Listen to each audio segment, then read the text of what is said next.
What's up, guys? It's Dave, and today I want to talk about Body Beast. This is my copy of Body Beast. Hopefully you can see that. It's signed by Sagi himself.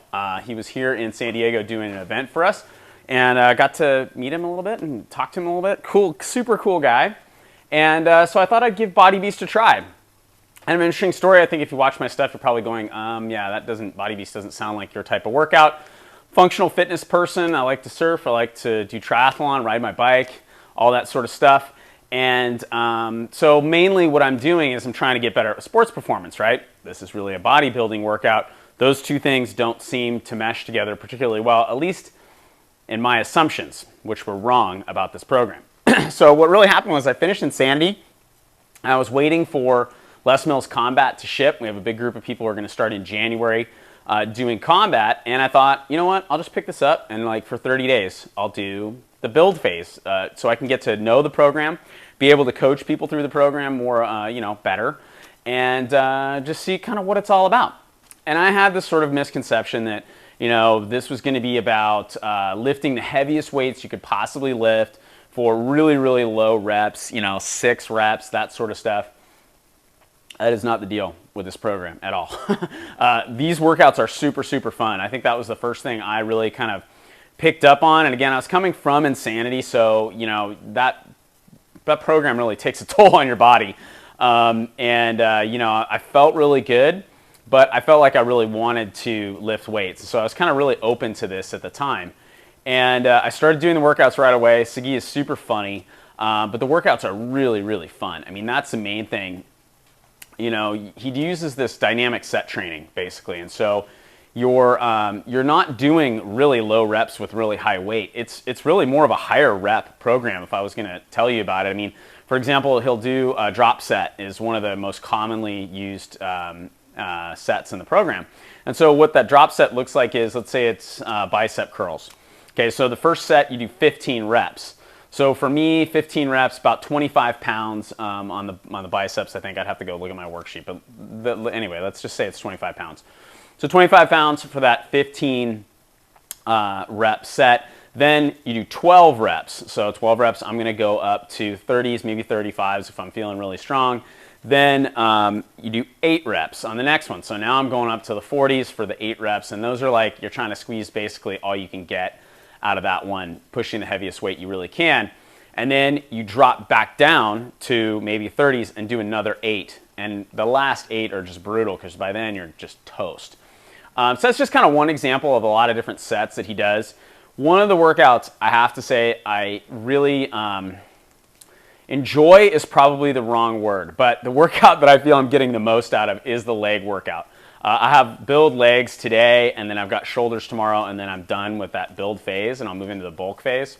But the leg workout is so gnarly. And, again, I've finished Insanity, cycling. I mean, I rode a 56-mile time trial in September, at the end of September. I mean, I'm in good shape. My legs are strong. We do hill repeats. This workout, this leg workout, it's like usually I do it on Monday. Today is Saturday, and my schedule's just shaken up a little bit, but I'll do it on Monday usually. And I can feel it until I go to bed on Thursday, and I wake up Friday, and I'm usually good and fine. But I mean, it's a 2, 3, maybe even a 4-day recovery for me doing this leg workout, which really tells me I have a long way to go when it comes to my lower body strength. And as somebody who is interested in functional fitness and is interested in getting faster on my bike and being able to run faster, I'm going to do an Olympic distance triathlon on St. Patrick's Day. I've got a long way to go with that, and so Body Beast has kind of exposed that for me. And then meanwhile, I get to do some just kind of good old-fashioned weightlifting. It's like chest and tricep day, back and bicep day, shoulders day.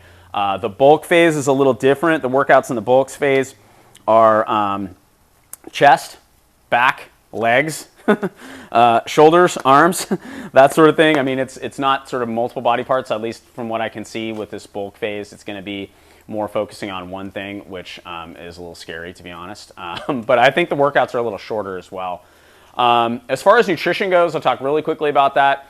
Looked at the Body Beast nutrition plan. I think if I wanted to gain 10 pounds, I would follow that nutrition plan and it would probably happen. I know a lot of people who have done this program and have gained that sort of weight. I don't really want to gain 10 pounds.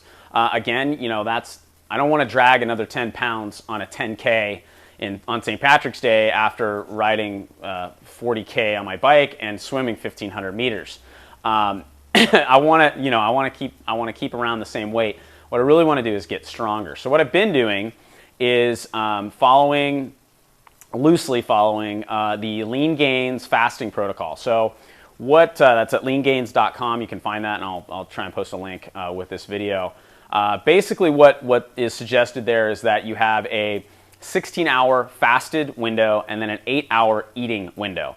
That's really hard for me. I tried to do that. I did it for about a week. It was hard for me because I found that 8-hour period, in order to get the calories in that I needed, I had to eat really big meals. And I don't really like eating big meals. I'd rather eat smaller meals, spaced out over time. So I'm doing 14-hour fasted, 10-hour eating window.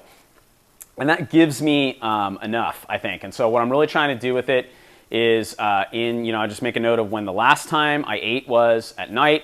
I wait 14 hours until I eat my next meal. That means I'm not eating breakfast. And then try to work out in a fasted state if I can fit it into my schedule. I can't always do that. Today was one of those days I just can't get it in. But trying to work out in a fasted state and then having that first meal after my Body Beast workout.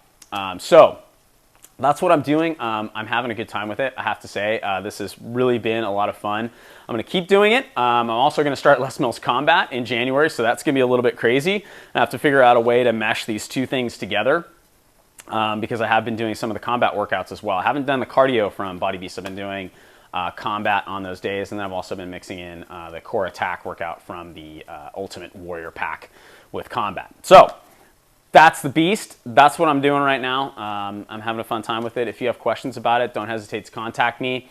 Again, not somebody who would typically be like a bodybuilder program, but I'm really digging it. It's fun. All right, guys, have a great one.